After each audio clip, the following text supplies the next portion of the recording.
Now, in introduction, I just want to mention to you that encouragement is something that is what we call low in supply and usually high in demand. Okay, så som introduktion, så kan vi sige, at opmuntring er noget, som møder os sjældent, men som vi har rigtig meget brug for. It's something that is general around the world. Det er helt generelt omkring i verden. It does not take much to encourage or to be encouraged, so why don't we do it more often? Der skal faktisk ikke meget til at opmuntre andre, eller at vi selv bliver opmuntret, så hvorfor gør vi det ikke oftere? It's actually very easy to encourage another person. Det er rigtig let at opmuntre en anden. Let's do a little test. Lad os prøve det her.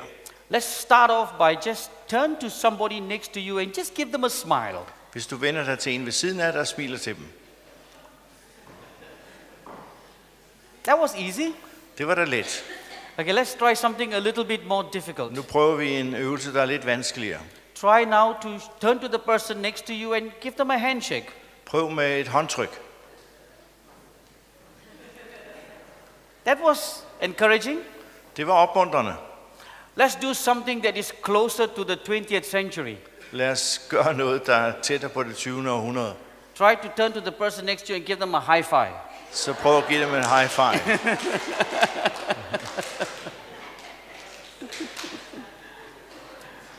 Now, encouragement is so simple.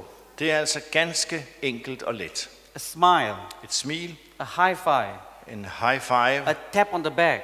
et klap på ryggen. Just tell them that, wow, you look good. Du ser rigtig godt ud. And sometimes you need to lie.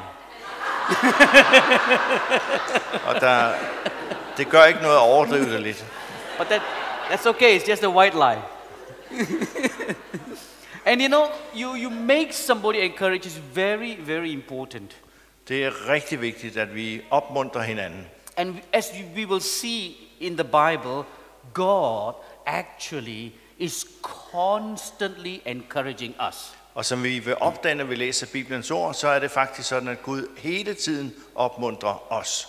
And I will show you and pray you will be encouraged. Og jeg vil vise jer det, og jeg beder om, at I må blive opmuntret. Sometimes we need to do what the man of God in the Bible did. Under tiden er vi nødt til at gøre, som Guds mænd i Bibelen gjorde. The Bible tells us that when David was going through a tough time, he encouraged himself in the Lord. Bibelen fortæller os, at David, når han gik gennem hårde tider, opmuntrede sig selv i Herren. Because encouragement is so much in demand and so little in supply, Fordi opmuntringen er så efterspurgt og så lidt praktiseret, and so it's okay to learn to even encourage yourself. så er det okay, at man faktisk kan lære at opmuntre sig selv. So let us be encouraged today and pass on that encouragement to a world that desperately needs it. Så lad os blive opmuntret i dag, og lad det gå videre til en verden, som i den grad har brug for opmuntring. Are you ready? Er I klar? 5 Bible verses. 5 bibelvers. I have them in English and in Danish. Jeg har dem på engelsk og på dansk. And the Danish version that I got from the internet is called Hverdagsdansk. Så den danske udgave, som jeg fandt på internet, hedder Hverdagsbibel.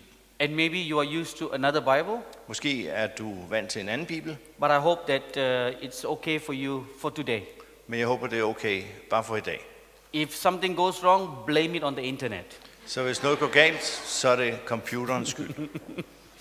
We start with Deuteronomy chapter 36 and chapter 31 and verse 6. Så vi starter med 5. Mosebog 31:6. I'll read in English Jeg læser det på engelsk, and then Ib will read it in Danish. og så skal jeg læse det på dansk. Here the Bible says, be strong and courageous. Do not be afraid or terrified because of them. For the Lord your God goes with you. He will never leave you nor forsake you. Og ordet siger sådan her: vær modige og uden frygt. I skal ikke være bange for dem, for Herren, jeres Gud, vil gå med jer. Han vil ikke svigte jer eller forlade jer. This is wonderful scriptures where Moses is encouraging Joshua and the rest of the children of Israel. Det er et herligt skriftsted, hvor Moses opmuntrer Josua og resten af Israel. They have had tough times in the wilderness, now going to promised land. De har haft en hård tid gennem ørkenen og var nu på vej til det land, Gud havde lovet dem. And God was saying, be strong, Og Gud sagde til dem, vær stærke, be courageous. vær modige, He says, because I am with you. for jeg er med dig. And he says that I will never leave you nor forsake you. Og han siger, jeg vil ikke forlade dig, og jeg vil ikke svigte dig. This is wonderful because God's promise to you and me today, Det er herligt, fordi Guds løfte til dig og mig i dag, He's with us. er, at han er med os. And He's promising, I'll not leave you. Og hans løfter forlader dig ikke. He is even closer to you than your shadow. Så han er endnu tættere på dig end din egen skygge. And He's closer to you than your next breath. Og han er tættere på dig end dit næste åndedrag. And He's promising you, I'll not leave you. Og hans løfte er, at jeg forlader dig ikke. Sometimes we feel like as if we are far away from God. Under tiden kan vi have den oplevelse, at vi er langt fra Gud. And believe me, whenever you feel like that, Og tro mig, når du har det sådan, it was not because God moved. så er det ikke fordi Gud har flyttet sig. It's because we take some steps back. Så er det fordi vi tager nogle skridt baglæns. But He's still there Men han er stadig der. and invites you to stay with Him. Og han inviterer dig til at blive hos sig. Because His promise is to be with you. For hans løfte er, at jeg bliver hos dig. He says, I will never leave you nor forsake you. Han siger, jeg vil ikke forlade dig, og jeg vil ikke svigte dig. Isn't that wonderful? Er det ikke fantastisk? Isn't that encouraging? Er det ikke opmuntrende? He's with you. Han er med dig. And you know, we're not talking about just any God. Vi taler ikke bare om en hvilken som helst Gud. When I was not a Christian, I used to be a Hindu. Før jeg blev en kristen, var jeg hindu. We had 330 million gods. Vi havde 330 millioner guder. And some of the gods, we can actually make them into small statues and keep in your pocket Og to be nogle af safe. vores guder kunne vi sådan lave små statuer af og have med os i lommerne. And sometimes we hang them in the cars and Eller- in the bikes to be safe so you don't get accident. Eller vi hang dem op i bilerne eller på cyklerne, så vi ikke kom ud for ulykker. But you know, this God we're talking about is not something you can hold in your hands. Så den Gud, vi taler om her, er ikke en, du kan holde i dine hænder. It is something that He holds you in His hands. Det er sådan, at det er ham, der holder dig i sine hænder. There's a big difference. Der er en stor forskel. Amen. Amen. And He says, I won't leave you. Og han siger, jeg vil ikke forlade dig. Amen. Amen. Now just turn to the person next to you Se på den ved siden af dig. and look them in the eyes Se dem i øjnene. and say, God will not leave you. Gud vil ikke forlade dig. Sig det. Gud vil ikke forlade dig. Hallelujah. Amen. Get used to the ICC style. Kan I lide vores livsstil? Before you leave today, you will all become preachers. Så inden I forlader i dag, så er I klar som prædikanter alle sammen. Now we go to the next verse. Nu tager vi det næste vers. Isaiah chapter 41 and verse 10. Esajas 41:10. I'll first read in English and then followed by Danish. Okay. So do not fear, for I am with you. Do not be dismayed, for I am your God. I will strengthen you and help you. I will uphold you with my righteous right hand. Der står altså, vær ikke bange, for jeg er med dig. Tab ikke modet, for jeg er din Gud. Med min retfærdige hånd vil jeg styrke, hjælpe og beskytte dig. Amen. We have heard that he said, I will not leave you or not forsake you. Så vi læste, at han vil ikke svigte dig, han vil ikke forlade dig. Here in Isaiah, God is saying, not only am I with you, Her i Esajas siger Gud, ikke alene er jeg med dig. he says that I will strengthen you and help you Han siger, at jeg vil styrke dig, og jeg vil hjælpe dig. and uphold you. Og jeg vil holde dig oppe. You know, sometimes in our walk, Under tiden, når vi vandrer, we fall and we stumble så snubler vi og falder. and we get discouraged and dismayed. Og vi kan blive mismodige på forskellige måder. Not because we don't trust in God. Ikke sådan, at vi glemmer Gud eller ikke stoler på ham. Sometimes we find it hard to trust ourselves Under tiden er det sådan, at vi har det svært ved at stole på os selv, because we keep falling and falling. fordi vi falder og falder. But the Bible says Men Bibelen siger, the steps of a good man are ordered by the Lord. at en retfærdig mands skridt er ledt af Herren. And God, He delights in His ways. Og han har glæde på sine veje. And then He says, though he falls, he will not be cast down. Selvom han falder, vil han ikke blive liggende. For the Lord upholds him with His hands. For Herren holder ham med sin hånd. That's why the Bible says that a righteous may fall 7 times, Det er derfor, Bibelen siger, at en retfærdig kan falde 7 gange, but he will rise again. men han vil stå op igen. Because you are receiving strength from God. Fordi du modtager styrke fra Herren. It is supernatural strength. Det er en overnaturlig styrke. When you're sick, you go to the doctors, you get some medicine. Når du er syg, så går du til lægen og får noget medicin, Medicine gives you strength. og medicinen hjælper dig. You're discouraged, you go to a psychologist, you get some Når counseling, du er mismodet, går du til en psykolog, og så bliver du opmuntret. and that gives you strength. Det giver dig styrke. But when you're with God, He strengthens your spirit.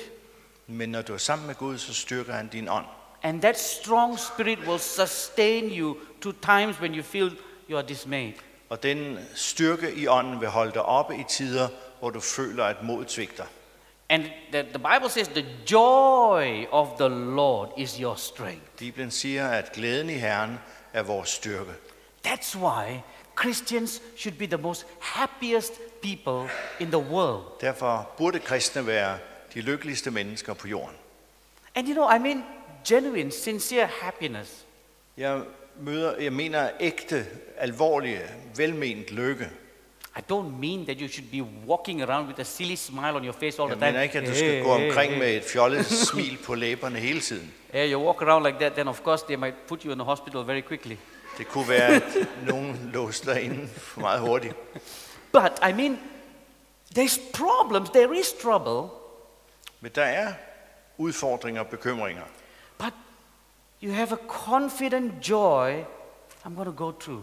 Men du har en tryghed i din glæde ved det, du går igennem. Because it's God's strength. Fordi det er Guds styrke. So you can be facing the toughest problems just like anyone else. Så du kan stå over for de vanskeligste problemer som alle andre, But He strengthens you men han styrker dig, and He helps you. og han hjælper dig.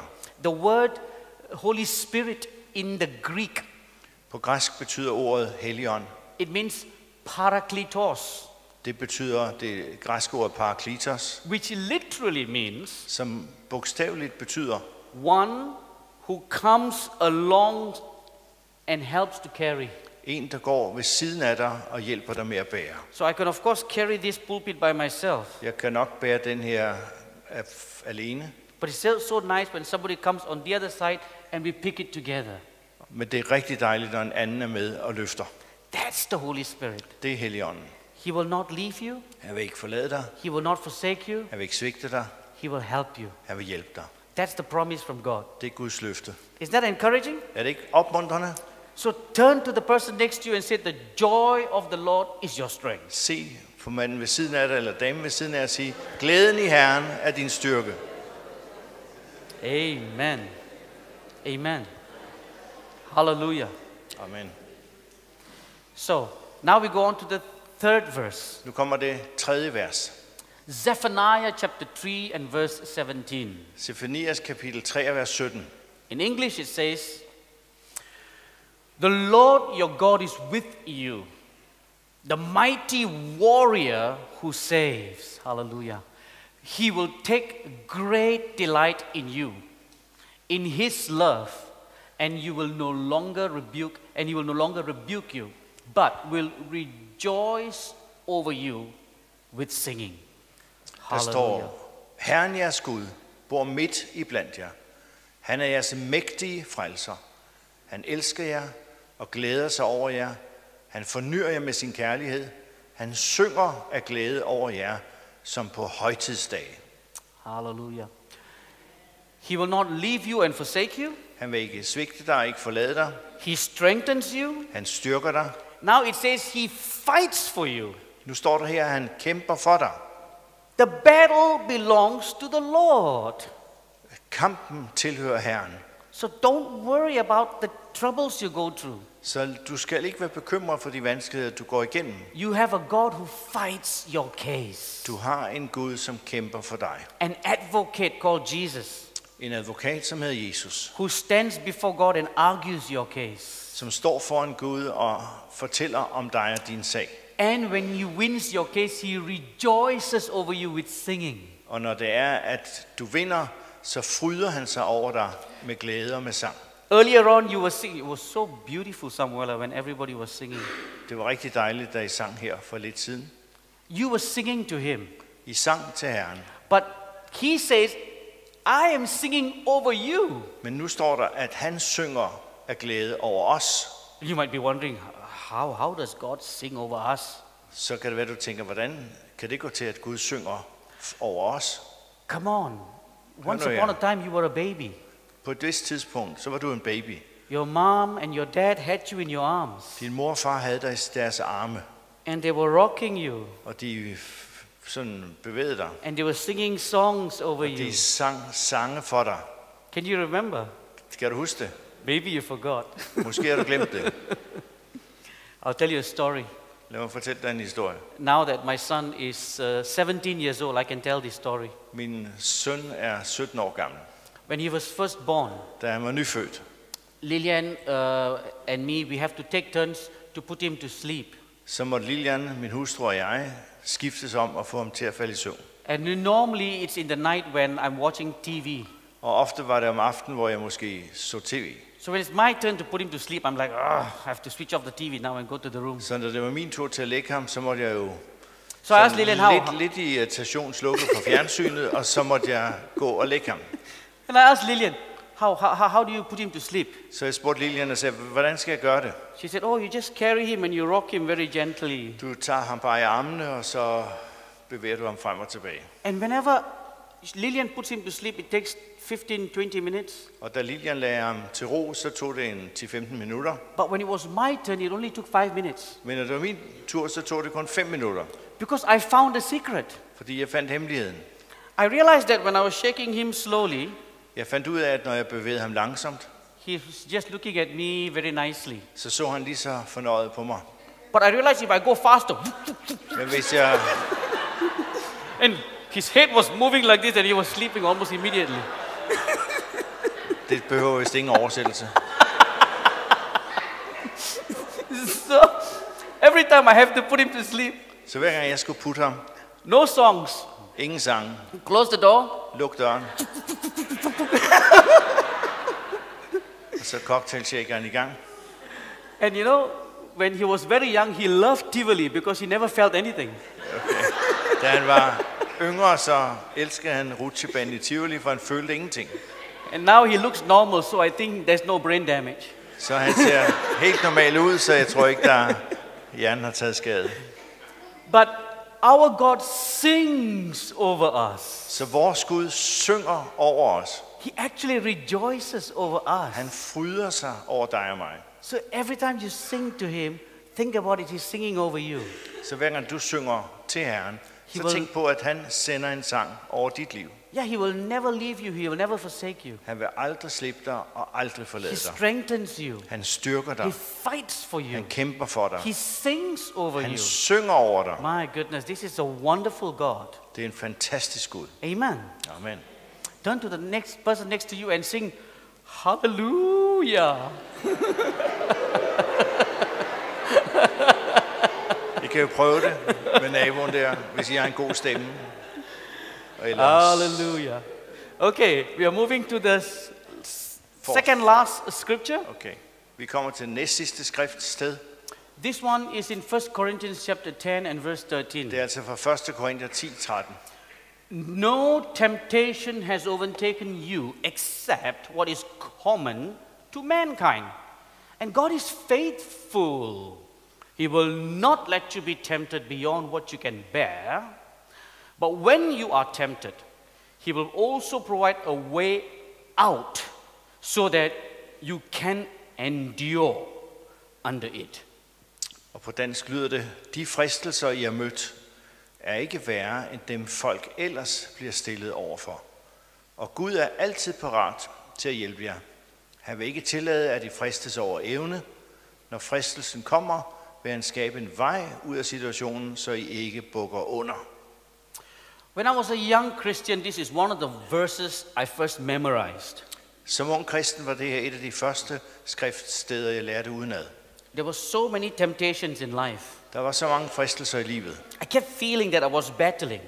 Jeg følte hele tiden, at jeg var i en kamp. Sometimes I won, sometimes I lost. Under tiden vandt jeg, under tiden tabte jeg. And I got very discouraged when I fell into temptation. Og jeg blev meget mismodig, når jeg faldt i fristelser. And sometimes I think, God, it's not fair. Og jeg tænkte, Gud, det er ikke fair. Then I remembered this verse, Så husker jeg på det her vers, where it says, God will not let you be tempted beyond what you can bear. hvor der står, at han ikke tillader, at du fristes over evne. In other words, every temptation you face is tailor-made for you. Så hver eneste fristelse, som du møder, er ligesom målrettet på dig. And we have different temptations in life. Og vi har forskellige fristelser i livet. What is tempting to Ib may not be tempting to me. Hvad der frister Ravi, frister måske ikke mig. For example, I love Danish sausage, For eksempel elsker jeg danske pølser. especially medisterpølse. Især med medisterpølse. Every time I walk by a pølsevogn, Når jeg går forbi sådan en pølsevogn, I'm telling you, you will never believe the temptation I go så through. kan I ikke forestille jer den fristelse, jeg går igennem. It's very challenging. Det er meget udfordrende. Sometimes I win, Under tiden vinder jeg, but many times I lose. men ofte så taber jeg. But my stomach also is wins. Men jeg vinder hele tiden. We face something different in life. Vi står over for forskellige ting i livet. But the Bible says that God will never let you be tempted beyond what you can bear. Men verset siger, at Gud aldrig tillader, at du fristes ud over det, du kan bære. So it's fair. Så det er fair, And you have enough to fight. og du har nok til at kan kæmpe imod. So every time you face a temptation, tell yourself this. Når du står over for en fristelse, så sig til dig selv, I know I can fight this fight jeg ved, jeg kan vinde den kamp, because God is fair. fordi Gud er fair. He will never let you have more than you can bear. Han vil aldrig tillade noget komme over dig, som ikke du kan klare. So it was just to show you what you have inside to fight. Så det her var bare for at vise dig, hvad du har i dig selv for at kæmpe. So he's a fair God. Så det er, Gud er fair. And sometimes when I'm counseling other people, Under tiden, når jeg rådgiver andre, I always tell them this. så siger jeg gerne til dem, I said, put on your boxing gloves tag boksehandskerne på and get ready to fight. og vær klar til kamp. There's a time to rest Der er tid til at hvile, and there's a time to fight. og der er en tid til at kæmpe. And when it's time to fight, Og når tiden til at kæmpe kommer, you know that God has given you a fair fight. så ved du, at Gud vil give dig en fair kamp. It's like Rocky. Det er som, Rocky 1, 2, 3, 4. okay, I'm too old. Rocky always wins. Okay, Rocky vinder altid, And you will always win. og det vil du også. Amen. We have some Rockies here. So turn to the person next to you and say, watch out. Så se på dem ved siden af dig og sige, pas på. Now we come to the last verse, Nu kommer vi til det sidste vers. but not the last encouraging verse in the Bible. Men det er ikke det sidste opmuntrende vers i Bibelen. If I had to go through all the verses in the Bible concerning encouragement, Hvis jeg skulle dele med jer alle de vers i Bibelen, som handler om opmuntring, we would be here all year. så vil det tage hele året. There's so many verses. Der er så mange vers. But this is just a little teaser to get you to read more Det her er sådan en lille appetizer, for at du får lyst til noget mere. and be encouraged more. Og blive mere opmuntret. 2 Corinthians chapter 4, verses 16 to 18. Der står i 2. Korinther 4, vers 16 til 18. I'll first read in English and later Brother Ib will read it in Danish. But let me go back to the English first. Så vi gør det ligesom før. Therefore, we do not lose heart. Though outwardly we are wasting away, yet inwardly we are being renewed day by day. For our light and momentary troubles are achieving for us an eternal glory that far outweighs them all. So, we fix our eyes not on what is seen, but on what is unseen. Since what is seen is temporary, but what is unseen is eternal. Og på dansk lyder det, derfor giver vi ikke op, selvom vores krop efterhånden bliver nedslidt, bliver vores indre liv fornyet dag for dag. Vi kan bære vores nuværende trængsler, fordi de fører os frem til en evig, umådelig herlighed. Vi satser ikke på det, der hører den synlige verden til, men på det, der hører den usynlige verden til. Den synlige verden er jo snart forbi, men den usynlige varer evigt. Amen. This is beautiful because it's to encourage yourself, you cannot afford to lose heart. Det er rigtig godt at tænke på, for hvis du skal opmuntre dig selv, så går det ikke, du mister modet. And even if you lose heart, remember that you can encourage yourself and come out of it. Og selvom det alligevel skulle ske, så tænk på, at du kan opmuntre dig selv og komme videre. The Bible says that outwardly we are slowly wasting away. Så Bibelen fortæller os, at det ydre menneske går til grunden. And that's sometimes just a natural aging process. Og under tiden er det bare sådan en naturlig aldringsproces. My youngest son is 12 years old. Min yngste søn er 12 år gammel. I told him, I said, this is a test of age. Så jeg sagde til ham, det her er ligesom en test på alderen. He said, what is it? Hvad er det, sagde han? I said, give me your hand.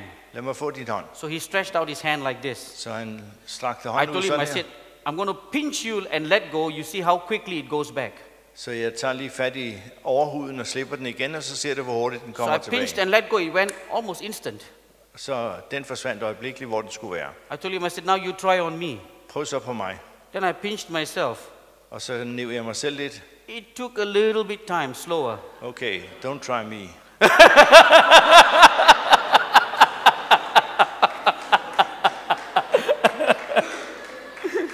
Now, for some of you, Hos nogle af jer when you do that, it is even slower than me.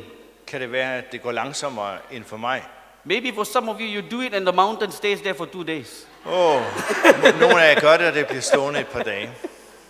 It's just a test of age to Det er see sådan how en- quickly we are wearing off. En alderstest, der fortæller os, hvor hurtigt det ydre kan gå lidt til grunden. And sometimes with age and experience also comes exhaustion. Og under tiden er det sådan med alder og erfaring, der kommer udmattelse også. And then you feel like I'm being exhausted day after day. Jeg er træt dag efter dag, kan du opleve. And Paul says here that, our light momentary troubles, our troubles are temporary. Og Paulus fortæller os her, at vores bekymringer er kortvarige, midlertidige. There's an old Bible translation called the King James Version Der er in en English. ældre bibelversion på engelsk, der hedder King James Version. And often this phrase is used, and it came to pass. Og ofte stod man på det ord, og sådan skete det. It's almost like what is going to happen next, and it came to pass, and it came to pass. Så igen og igen møder vi det her, og sådan skete det. And also in English, it can mean 2 things. Så på engelsk kan det udtryk betyde 2 ting. One thing is that this happened, Det ene er, at det betyder, at det skete. but another thing could mean that it will pass. Og noget andet kunne være, at det betyder, at det kommer til at ske. It will come to pass. Det vil ske. So whatever you're going through, Så hvad du end gennemgår i dit liv, it will come to pass. så vil det hænde. It's not going to be there forever. Eller det vil gå forbi. And if one day when we're going to see God face to face, Og en dag, når vi står over for Gud ansigt til ansigt, everything will come to pass. jamen så vil alt have passeret. This life is temporary. Dette liv er midlertidigt. Our problems are temporary. Vores problemer er midlertidige. But we are going to be with God forever in eternity. Men vi skal være sammen med Gud for altid i evigheden. Isn't that wonderful? Er det ikke fantastisk? Amen. Amen. Look at the person next to you and say, Se på den ved siden af temporary, dig. Midlertidigt. temporary, Midlertidigt. temporary. It'll come to pass. Det forsvinder. And to help you and I, For at hjælpe dig og mig, this is the tip. så har I her et forslag. Keep your eyes on the invisible, the eternal. Hold øjnene fokuseret på det evige, på det usynlige. Keep your eyes on Christ. Hold fast i fokus på Kristus. Because when you keep your eyes on Christ, Fordi når du har fokus på Kristus, then you will be heading towards heavenly direction. så vil du ligesom være på vej i en himmelsk retning. That's why Paul says, I don't run like a man that is not going to win the prize. Derfor siger Paulus, jeg løber ikke som et menneske. He says, I don't fight like one Hey, beating try the that air, again. He's running like a man. who is going to win the prize. Jeg løber som en, der skal vinde prisen. And fight like one who will Og kæmpe som en, win. der vil vinde. And so we are going to move in that same direction towards Christ. Så vi flytter os, bevæger os i den retning imod Kristus. And I encourage you to keep your eyes on Jesus. Så jeg opmuntrer jer til at holde jeres øjne fokuseret på Jesus. And just before we go to the conclusion, I want to share with you this old song. We seldom sing it these days. Så inden vi konkluderer, så vil jeg fortælle jer om den her sang, som vi sjældent synger nu om dagen. The song says, turn your eyes upon Jesus. Sangen lyder, vend dine øjne mod Jesus. Look full into his wonderful face. Luk fuldstændig ind imod hans herlige ansigt. And the things of the earth will grow strangely dim. Og ting her på jorden vil fade væk, forsvinde, visne. In the light of his glory and grace. I synet af hans herlighed og nåde. It's an old song, but fantastic meaning.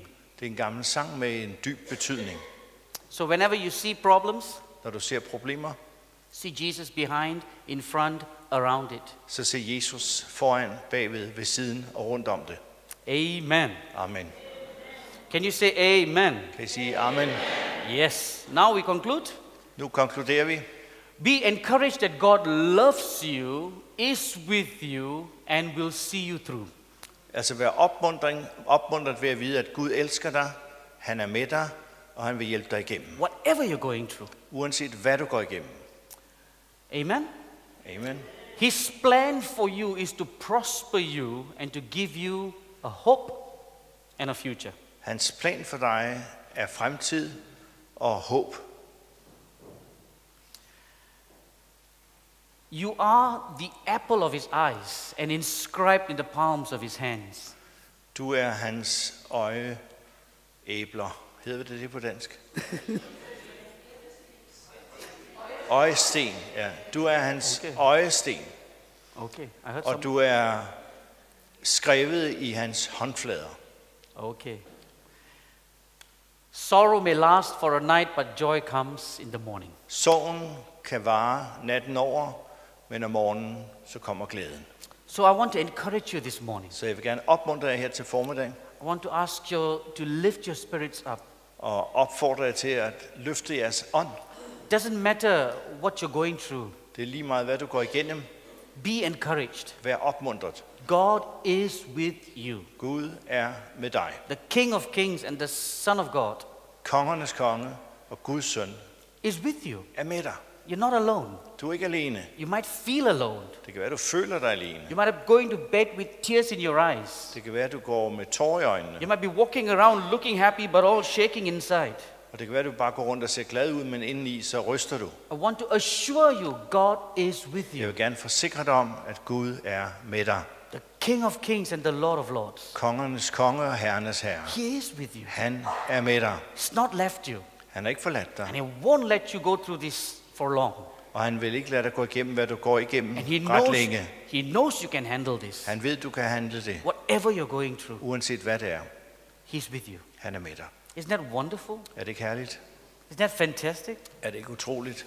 Do you feel encouraged? Føler du dig opmuntret? Hallelujah. Amen. And now we are going to have a wonderful, encouraging prayer. Nu skal vi have en opmuntrende bøn, by Frederick. som Frederik kommer og deler med He's os. always big smile on his face, Han har det her herlige smil på which is a good læberne. encouragement. Det alene er en opmuntring. Please, Frederick. Himmelske Far, vi takker dig for det budskab, vi lige har hørt. Heavenly Father, we thank you for the message we just have heard. Tak for din store opmuntring. Thank you for your great encouragement. Tak for din sang over vores liv. Thank you for your song above our lives. Vi takker dig også, fordi vi af dig kan lære at opmuntre hinanden. We also thank you that we, through you, are able to encourage one another. Vi beder om, at du ved din ånd vil tale til vores ånd, så vi ved, hvem vi skal opmuntre de kommende dage. We ask you that your spirit will speak to our spirit, that we know who we are going to encourage these days ahead of us. Hjælp os til at opmuntre mennesker og elske vores by, København. Help us to encourage our friends, our people around us, and the city we live in. Lad os blive dine medarbejdere, der bærer din kærlighed ud blandt mennesker. Let us be your co-workers and carry your love amongst people.